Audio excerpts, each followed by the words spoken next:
បាទជំរាបសួរពុកម៉ែបងប្អូនខ្មែរយើងទាំងអស់បាទគឺថ្ងៃនេះគឺខ្ញុំមកទីនេះគឺខ្ញុំធ្វើនៅវីដេអូមួយសម្រាប់ចែកជូនដល់បងប្អូនខ្មែរយើងទាំងអស់ដែលស្ថិតនៅក្នុងប្រទេសក្តីនៅក្រៅប្រទេសក្តីគឺដើម្បីឲ្យបងប្អូននឹងដឹងថាជីវភាពខ្មែរយើងមួយចំនួនដែលស្ថិតនៅភូមិស្រុកទីនេះគឺមានការរីកចម្រើនយ៉ាងណាបាទរូបភាពដែលញាតិញោមបានឃើញនេះគឺទីនេះកាលពីមុនស្ថិតនៅក្នុងទីរួមខេត្តពលាវបាទហើយពីទីនេះទៅកាន់ខេត្តពលាវប្រហែលជា12គីឡូម៉ែត្រប៉ុន្តែឥឡូវនេះក្រោយពីការរៀបចំឡើងនៃរដ្ឋាភិបាលវៀតណាមនោះគឺទីនេះคล้ายទៅជាទីរួមខេត្តទឹកខ្មៅហើយពីទីនេះទៅកាន់ខេត្តទឹកខ្មៅប្រហែលជា60គីឡូម៉ែត្រហើយបើតាមការយើងខ្ញុំបានសេពសួរនៅបងប្អូនមួយចំនួនហ្នឹងគាត់និយាយថាទីនេះនឹងបងប្អូនខ្មែរយើងនៅវាផុសផែជាមួយនឹងបងប្អូននៅវៀតណាមគឺវាមិនតិចមិនច្រើននៅប្រហែលគ្នាហើយនៅទីនេះទៀតសោតខាងផ្នែកមុខរបររកស៊ីហ្នឹងគឺធ្វើដូចគ្នាគឺទីនេះគេធ្វើតែច្រើនធ្វើតែស្រែនិងដាំដំណាំផ្សេងបាទហើយបងប្អូនខ្មែរយើងនៅទីនេះបើតាមការរៀបរាប់របស់បងប្អូនមួយចំនួនគាត់និយាយថាបងប្អូនខ្មែរយើងនៅទីនេះមានការរីកចម្រើនណាបាទរកស៊ីនឹងមានការធូរធារជាច្រើនអញ្ចឹងទេយើងខ្ញុំសូមអញ្ជើញបងប្អូនធ្វើដំណើរជាមួយយើងខ្ញុំដើម្បីទៅទស្សនាមួយកន្លែងទៀតបាទសូមគ្រប់អញ្ជើញបាទហើយទីនេះ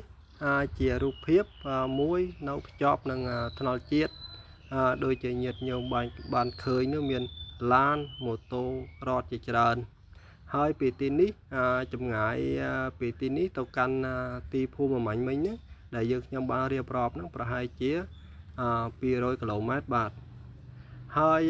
ផ្ទះទាំងអស់ដែលញាតិញោមបានឃើញនៅក្នុងវីដេអូនេះគឺមិនមែនជាផ្ទះរបស់រាជទេបាទគឺជាក្រសួងធ្វើការរបស់រដ្ឋមានការក្រសួងធ្វើផ្សេងគ្នាគឺនិយាយរួមថាផ្ទះនៅក្នុងវីដេអូដែលញាតិញោមបានឃើញនេះសុទ្ធតែជាក្រសួងធ្វើការរបស់រដ្ឋបាទនឹងសូមមកបងប្អូនជ្រាបហើយទីនេះជាឧទ្យានមួយដែលគេធ្វើឡើងគឺដើម្បីឲ្យបងប្អូននឹងមកហាត់ប្រាណនៅពេលរសៀលបាទហើយទីនេះពេលរសៀលឡើងគឺមានមនុស្សជាច្រើនគឺពួកគាត់មកទីនេះដើម្បីនឹងហាត់ប្រាណនៅល្បែងផ្សេងហើយពលានដែលញាតិញោមបានឃើញពលានដ៏ធំមួយនេះគឺពេលរសៀលឡើងណាយប់នោះពេលព្រលប់នោះប្រហែលជាម៉ោង6 7ឡើងទៅគឺគេចាប់ដើមលេងនៅឡាន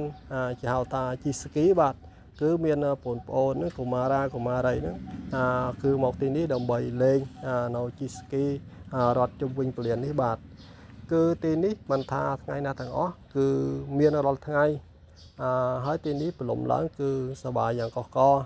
ហើយបងប្អូនច្រើនតែមកទីនេះលេងកម្សាន្តនៅពេលរសៀលផងនៅពេលល្ងាចផងអញ្ចឹងទេវីដេអូរបស់យើងខ្ញុំមកដល់ពេលនេះក៏សូមចាប់ឲ្យសង្ខេបត្រឹមតែប៉ុណ្ណេះបាទអញ្ចឹងទេខ្ញុំសូមចែកជូនពរដល់បងប្អូនខ្មែរទាំងអស់ទោះបីនៅទីណាក៏ដោយសូមឲ្យបានជោគជ័យនិងប្រកបមុខរបរណានីមួយនោះសូមឲ្យបានសម្រេចដោយសេចក្តីប៉ុនប៉ងបាទសូមជម្រាបលា